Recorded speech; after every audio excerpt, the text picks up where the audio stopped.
NDTV. And you're watching NDTV Prime in association with Micromax. Nothing like anything.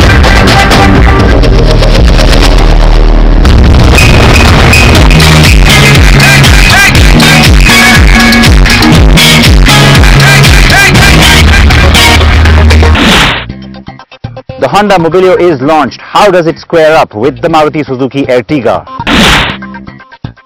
And the Volkswagen Polo has a facelift. We'll tell you how good the car is.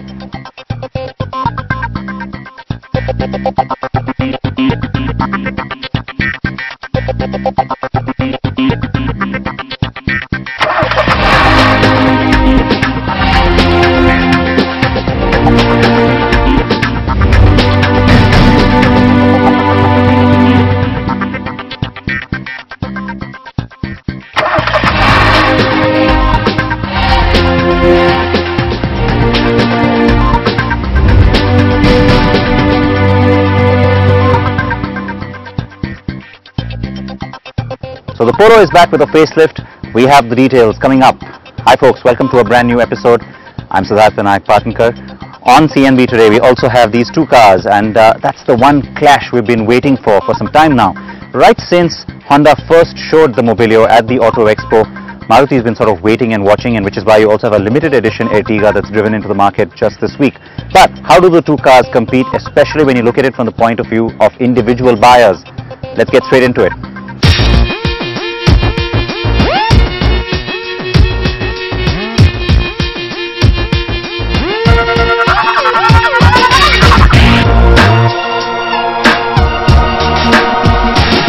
The rise of the MPVs. Yes, it's time to stop calling them multi-utility vehicles and instead dub them, as the world does, multi-purpose vehicles or MPVs.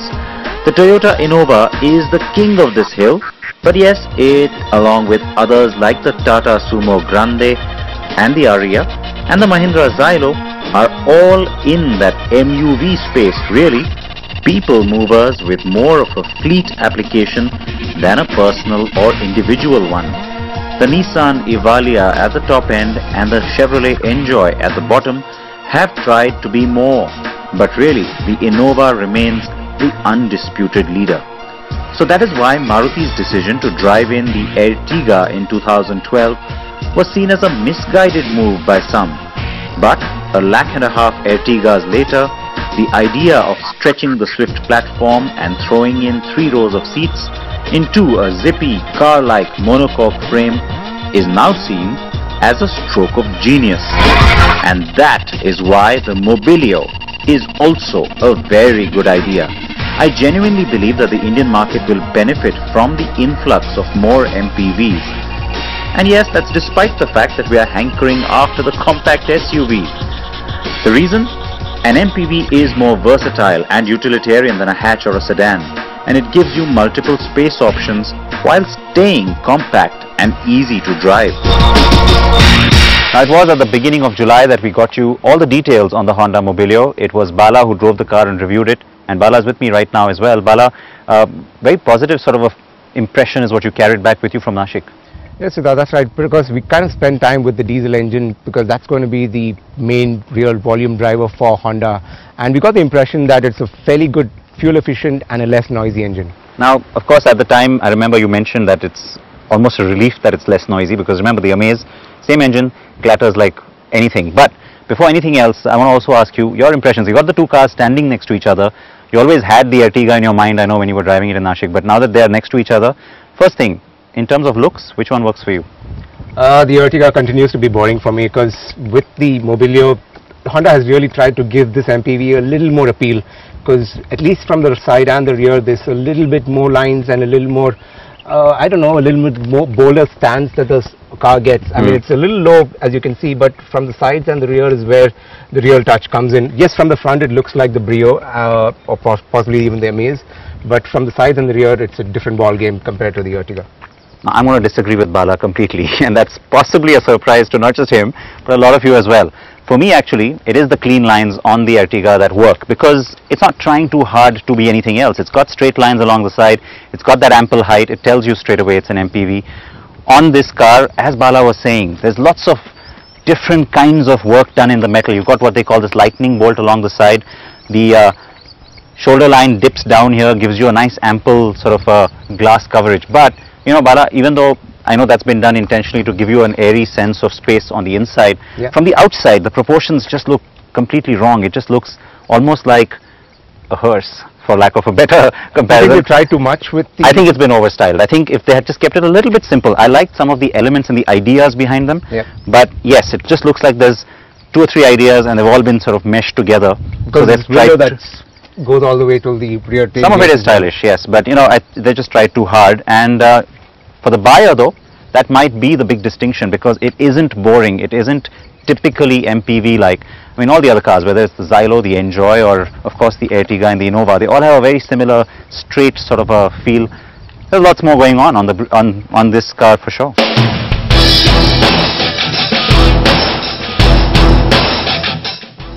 So maybe I am overreacting to the overstyling, but for many consumers, the flashier looks will likely seem way more attractive than the comparatively drab Ertiga. On the inside, the cabins are similar alright, though the Mobilio is longer and has a more ample wheelbase, resulting in a roomier cabin. The Ertiga is well proportioned but lacks legroom in the second row. The color palette used is similar in both. The Ertiga looks functional, but the plastics seem a little bit tacky and cheap. On the Mobilio, it's a better feel and the materials appear superior. The black and beige two-tone treatment is smart, but it's only in the upper variants. The optional 4 wood, well, all I will say is I hope buyers opt not to get it. It's very plasticky and forced looking. Both cars have steering mounted controls and Bluetooth telephony only in the top end variants. Today we are driving the petrols, but very quickly let's also talk of the diesels, as they are the sales drivers in our market, as we know. Now on paper, the Mobilio has the more powerful motor and the ID Tech has proved to be right for India. But it does the job really well in the Mobilio. Honda claims excellent mileage of 24.2 kilometers per litre. Being tuned with an efficiency bias means a lack on punchy power when you have a full load.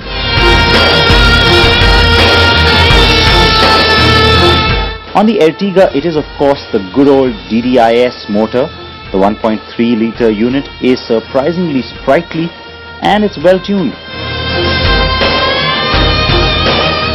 And it's mated really well to the 5-speed manual gearbox.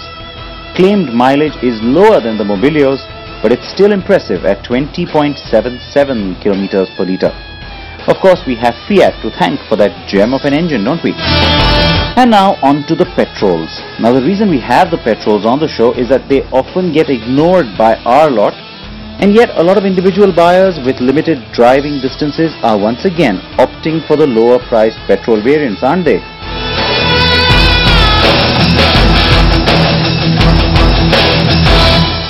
The IV Tech is really smooth in its power delivery. That's not surprising. You expect that from a Honda petrol engine. But the part that is surprising is that it almost feels a little punchier than it feels on the city. Now don't forget, this is an empty car. I don't have 7 people in here, including myself.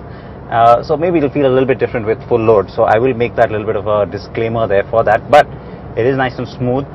It's fairly exciting on performance, though of course it's not a fire starter. The part that is surprising to me is how, once again, cabin insulation in terms of noise isn't great. It's alright, but it isn't great. Seating wise, you feel that you're driving a car. It's not just the seating position, but even the way the car feels, the steering position, all of that doesn't feel like a van or an MPV. And that to a lot of people will be a very good thing. And that's where the fact that this car is 82 millimeters shorter in height than the Ertiga shows up. Handling is good too, though the stretched bit of the car beyond the C-pillar is more apparent on tight corners. Claimed mileage on the IV Tech petrol is 17.3 kilometers per litre. The gear shift on the Mobilio is a lot smoother. This feels a little bit notchy, but otherwise the 1.4 engine It's a nice little revelation. It's a surprise. It's pretty smooth, feels fairly refined as well, and it's good on acceleration. So it's not that there's a massive difference between the iVTEC and this engine. But on the Ertiga, you also get a sense of being in a van. The car feels a little heavier somehow than the Mobilio does, and not as car-like, not as sedan-like. The Mobilio, driving stance, overall drivability too, is more like a sedan. On this car, you get the sense of an MPV, and you know what? Having that kind of a distinct character might actually be a good thing in a sense, because it gives the car its own identity. The Ertiga also has a good suspension, so despite the taller ride, you get a sense of comfort from the car all through the ride. Claimed mileage on the Ertiga VVT is 16.02 kilometers per liter, so things are still looking fairly tight. The newbie not racing ahead just yet, is it? Three-row seating, always the big USP in these cars, Bala. Getting into this one is supposed to be really easy, right? Because Honda's been harping about how easy it is, that whole one motion. You know how it works. Yeah, it's quite easy actually. Oh, that is easy. You get in. Now, interestingly, it's a nice easy ingress as well. It's not just about the width of the space that you get, it's also about the height. It's really easy, despite the fact that the ground clearance on this car is a little bit more than on the Ertiga. Alright, of course it's a little bit cramped back here, but a little bit better than what I expected. Yep, because you've got a little bit of cubby holes, you've got some storage space. That's what Honda does, right? I mean, try and maximize the space, and also fairly decent kind of space on the window as well, Yeah, so it doesn't cramp. Yeah. Man maximum, machine minimum. I thought you were going to say that, but anyway, of course under thigh support isn't great, but then you know what, in third row of most cars, it could be even a premium SUV, these seats aren't really meant for perhaps big adults in the back. Or long drives. Or long drives, yeah. I think 10-15 minutes back here I would be alright. After that I want to start screaming. Now let's check out the third row on the Ertiga. This one is the sliding one, right? Yeah, this one I remember. It's not as fancy as the other one. Doesn't give you as much space either. Yep. But it's fairly easy to climb into, I guess. Now that's a surprising amount of space. I mean, I remember the first time we drove the Ertiga also being very surprised by how this much space has been carved out. Yep. This is where the height comes into play, because under thigh support is a little bit better. Yeah. This could be a little more comfortable, even though the sense of space isn't that much. True. In terms of the position as well, you feel like you're almost on position with the driver and not like sitting in a low position like you saw on the Mobilio. So, like most other cars which have 3 rows. Yeah, but in terms of space, it could be a little more, the cubby holes are not like great. And in terms of overall position also, the seats are fairly comfortable, and the shoulder area also is fairly good. So, the third row is quite a nice place to be in the Ertiga. Yeah, it's not as accessible, but it's surprisingly spacious. Boot space next. Let's open this one up.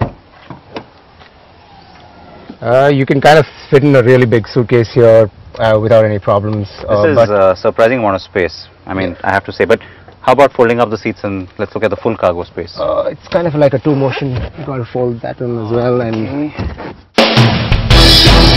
on the Ertiga, not too much space. You could possibly put like a little overnight bag at best. Nothing more. But the seats do fold out really quickly. It's just that, and that's just so much more convenient perhaps. Fair amount of space, maybe not as deep as you saw in the other car. Also, one thing is that the height is a huge difference, because on the Mobilio it's a little lower, so carrying heavy stuff, it's easier to just load them in. Then it's slightly higher on the Ertiga, so it might be a little more difficult. But yes, that's more convenient to fold than this 2 motion. But there is an advantage to the Mobilio's split third row seat. It means you get more flexible cargo storage options by folding just one seat down and not the whole thing, if you need to still seat 6 people, let's say. Both these cars have more appeal in the urban markets, but Honda has stated clearly it will not sell the Mobilio to fleet or taxi buyers. The Ertiga remains largely a personal driven car too, even though there are a few used as cabs. Prices now. First, the petrol variants, and it's quite apparent that the Mobilio is positioned at a premium over the Ertiga, but overall the prices are still staying below the Innovas. The diesel Mobilio will get the jazzed up RS trim, but that only arrives in September, and it's strictly for the show-offs who want edgier styling and the touchscreen entertainment and navigation option. Maruti Suzuki has launched a limited edition of the Ertiga with a chrome grille, decals and spoilers in a nice shade of blue, priced between 6,76,000 rupees and 8,05,000 rupees ex-showroom Delhi. And remember, the Ertiga is also available in a CNG option in the LXI and VXI trims. So, in this battle of the urban MPVs then, who is the winner? Well, the Mobilio is for those who want to make a style statement, want to drive a Honda and want driving comfort ahead of all else. But given its multiple variants, better value, decent drivability and reasonable efficiency, the Ertiga is about one row ahead of the new Mobilio. Honda wants to achieve 3 lakh sales in a couple of years' time, also says it wants to be the most trusted car brand in India, and that's what it's working towards, besides of course expanding its portfolio and its network.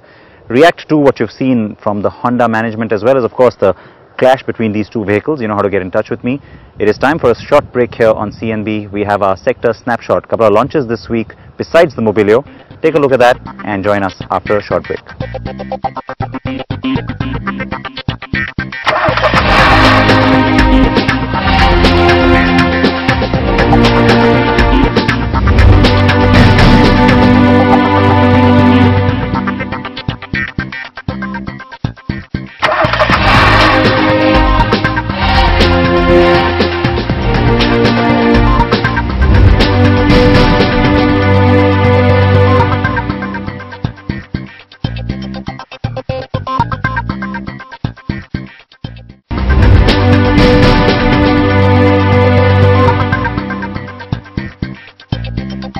Welcome back to CNB. Now last week our Tata Zest review certainly generated a lot of buzz and a lot of opinion from you. Interestingly, most of you are positive and bullish on the car.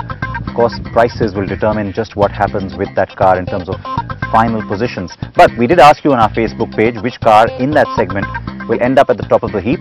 Interestingly enough, many of you have backed Tata and 34% of you said that the Zest would be the #1 car in its space post its launch. At the second spot, no surprises, very close, 30% of you thought the Honda Amaze is still the car to look at. And then you've got the Swift Desire, again possibly no surprise coming in, but with only 18% of the vote. Cars like the Accent and even the Chevrolet Sail or the Toyota Etios not really in the reckoning according to most of you on our Facebook page. Alright, so it was nice of you to of course give us that feedback. You know you can keep more of it coming. Let's now talk about the new revamped Volkswagen Polo. It's a very minor facelift. There is a new engine. Bala had the chance to drive the car.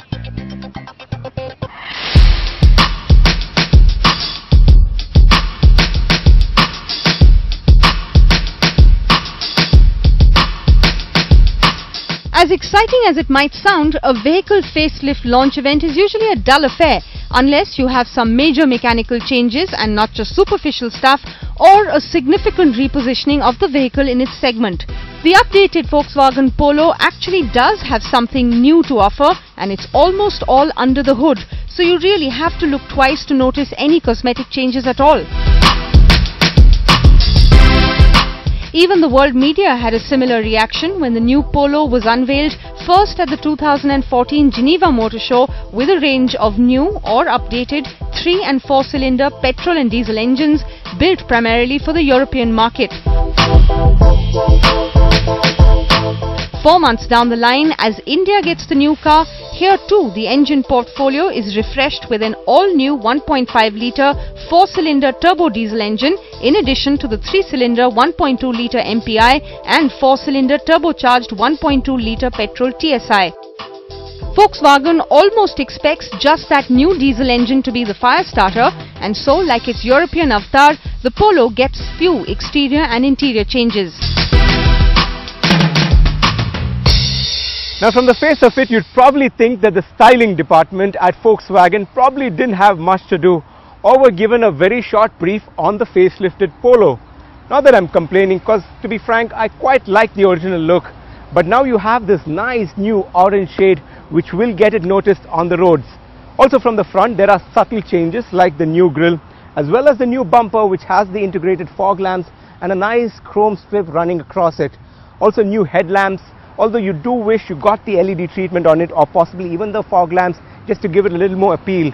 Also, another feature which could have been added were possibly the integrated turn lights on the rear view side mirrors.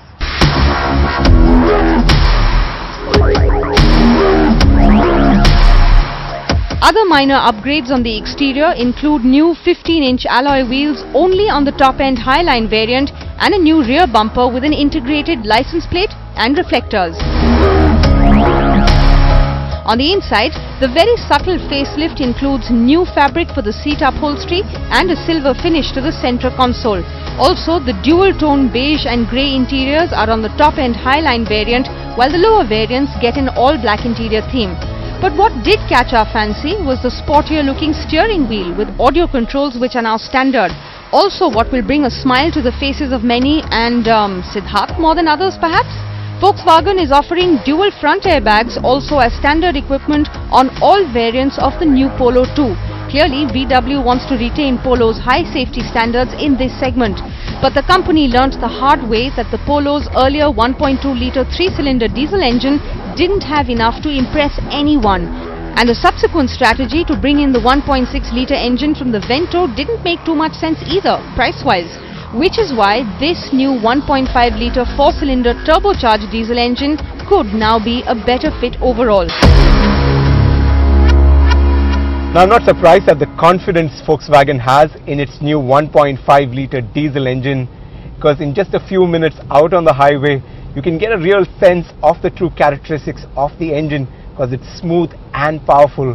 And with a generous 230 Nm of torque, the engine loves being pushed around, and because you've got an equally smooth and responsive acceleration. Now, in city traffic, the engine doesn't struggle too much, although it's a bit loud for my liking. But with quick gear shifts as well as decent power at low speeds, it makes the drive a little more enjoyable.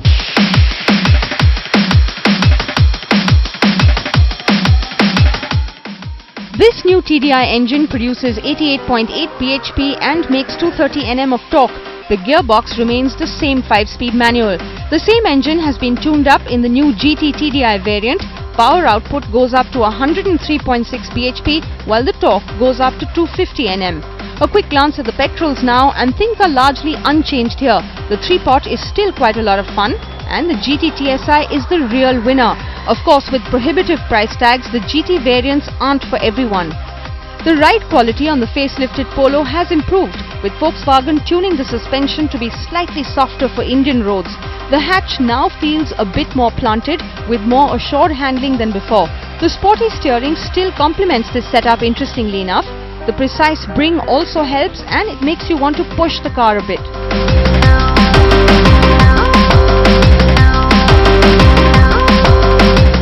Fairly impressive fuel economy figures too, folks, with a claimed mileage of 20.14 kilometers to the litre for the 1.5 TDI and 19.91 kilometers to the litre for the GT TDI. The petrol side next. The 1.2 MPI offers 16.47 kilometers per litre, while the GT TSI offers 17.21 kilometers per litre. So as it turns out, the new Polo does end up offering you a fair amount to chew over, but the one thing that hasn't changed is the premium positioning. Introductory prices ex-showroom Delhi start at almost 5 lakh rupees for the petrol range and 6,27,000 rupees for the new diesel. The GT TSI and GT TDI as well as the facelifted Cross Polo with the new 1.5-litre TDI heart will only be available from the end of August. But Volkswagen will continue to sell its existing stock of those models till then.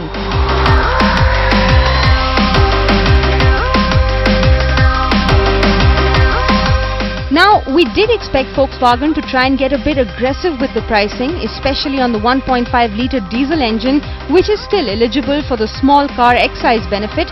But sadly, at around 6,30,000 rupees ex-showroom Delhi, the new Polo is still a pricey yet premium hatch. But we still give it points for its benchmark creating safety and great build quality, and also its now improved performance.